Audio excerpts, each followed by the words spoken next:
Hey folks, living in Hawaii, you see your share of spirits. I want to share with you a situation I had about a year and a half ago. My friend rented a place up in Kalihi Valley, right in the middle of the neighborhood was a graveyard with about maybe 40 or so tombstones, the oldest one dating back to 1710. Well, this apartment's real small, so I stayed out in my truck that night. And at 3 o'clock in the morning, I woke up and I looked to my left at the graveyard, and it was a full-fledged wedding going on. The groom was in the top hat and tails, almost like the guy from the Monopoly board with the thing. Now, I saw behind him, I just saw hands. I didn't see the congregation. But the lady was in a doily, frilly type dress. Probably from that period of time. And they were smiling at me and waving. And I had this good feeling. I was like, nah, nobody's going to believe me when I tell them this one. So, all of a sudden, a shadow just runs by my car. I got out to chase it. Came back to the car. Took a deep breath, looked out the window again. The wedding's still going on. And they're all waving at me. It was just such a good vibe that was going on in there. And that's not the only time I've seen the spirits here. Many times I see them. A lot of... but it's all positive energy. It really is. The house that I was living in, the group home up in Kalihi Valley. Gentleman came home because he forgot his lunch to find his wife and the lover doing the horizontal bop. He murdered them both. Wow. And what happened was I kind of knew there was something in the house. Because like I would be walking around and you ever get the feeling somebody's looking at you? Yep. So what happened was one night there was no wind. This house was refurbished with brand new doors, brand new hinges, about a month before I moved in. I had the door closed.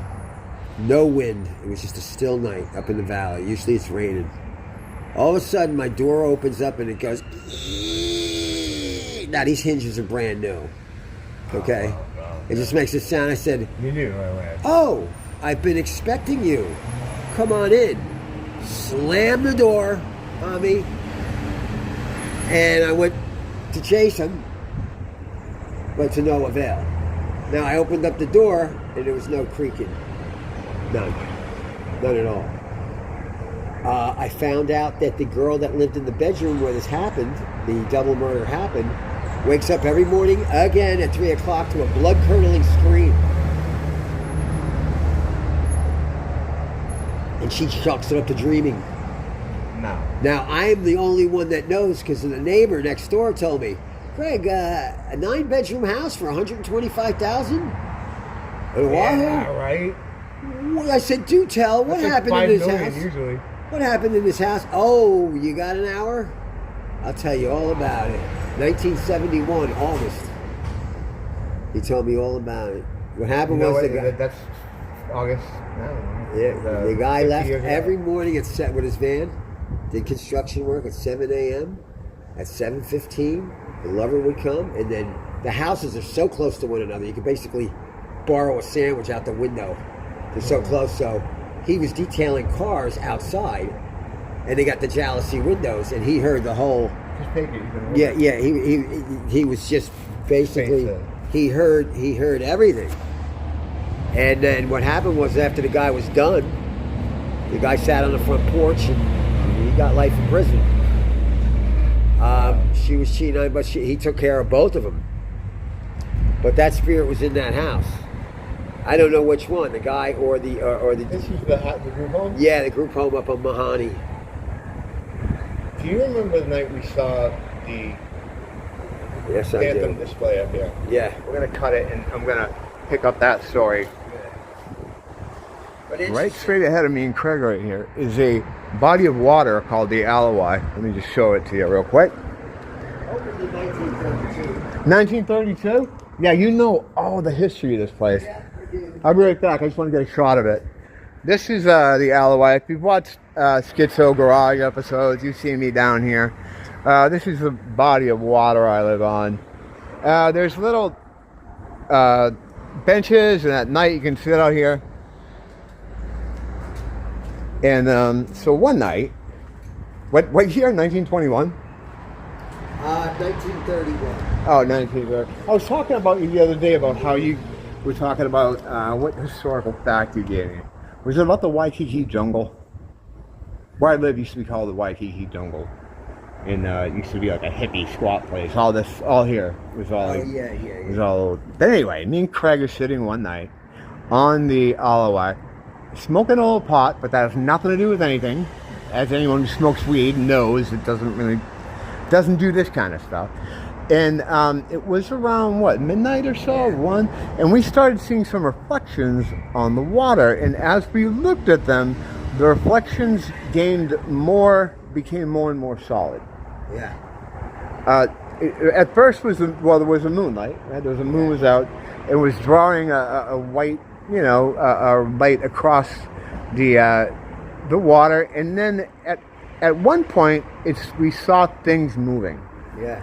And it started as we saw things moving. We didn't know what it was exactly, but look at little blurbs out in the water, or people in dark costumes out in the water. And then things got really mental. Yeah. The area where they were got a lot brighter, and we saw that they were figures that looked like they were on a stage. Yeah. Like a floating barge. I remember this. One of the first things I said it reminded me of was Iron Maiden's Seventh Son of a Seventh Son album. Because it looked like their stage set they had that was covered in ice and snow from that tour. And the blobby people kind of looked like those eddies, those frozen eddies. Some of them were in like dresses, and they were doing some kind of dance. Maybe it was an old like ancient Hawaiian thing. But they were dancing, and we just watched it. And we didn't freak out. We didn't like run. We were just like, wow, that's something. We were both real cool about it. But we had seen stuff before. We'd already been through all the demon shit. And I think we were marked by God to not have fear of that stuff. I think when that whole process began, because I still have no fear of it. But so we just watched it with interest for, what, hours? Hours. Yeah. And as it went on, it became more defined. They were robed figures that were doing a combination of a dance and some kind of ceremony on a stage that was floating in the water, that was white with kind of blankets on it that made it look like the Seventh Son of a Seventh Son stage. Yeah. How do you remember, Craig? But we did a video about this already, like 2 years ago. Sitting on the Alibi, we talked about this one day. But sometimes, coming back to a story, you remember more things about them. It gives you, because you had time to sort it out, more insight. Usually with supernatural stories, like the angel stories I told, the demon ones, you get more details the further away you are from it. I don't know if that's your brain protecting you or whatever it is. But when you're in the ground zero of the event, you're usually not sure what you're looking at. We weren't sure what we were seeing. Yeah, I was wondering if it was a video camera or... It looked like someone was showing projecting a movie or something there, right? Yeah, and I saw that again in Puna Puna. Was that the guitar thing you saw? No, I saw fucking, it was just a whole movie script up in the clouds at night. I think you told me about that, yeah. Yeah, it looked the same kind of thing. It had like a weird ghostly glow to it. Looked glow in the dark. Yeah. It's fucking weird. But yeah, that was the Alawai incident. Up here in the back cave. Yeah, I got a lot of footage of me and Craig in Schizo Garage last week. And I was just cutting out little stories and little parts. I think I have one more little segment from that I'm going to post that's like kind of a separate thing. But he's coming back out next week, and we're going to do some more stuff walking around. I wanted to get some stuff of us just sitting there at first, because last couple of times I had him down to do some videos. We were doing the walking ones, and sometimes it's distracting when we're walking, so I wanted to get some stuff done of us sitting there, and we'll get more into the specifics of some of the stuff we talked about here in these videos. But hopefully I can have them down, you know, occasionally, and we'll be able to do more stuff like that.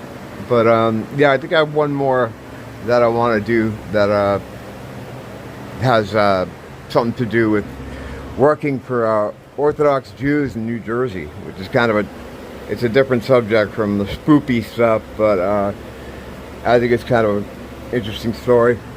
But until then, thanks for popping in. Hopefully see you soon.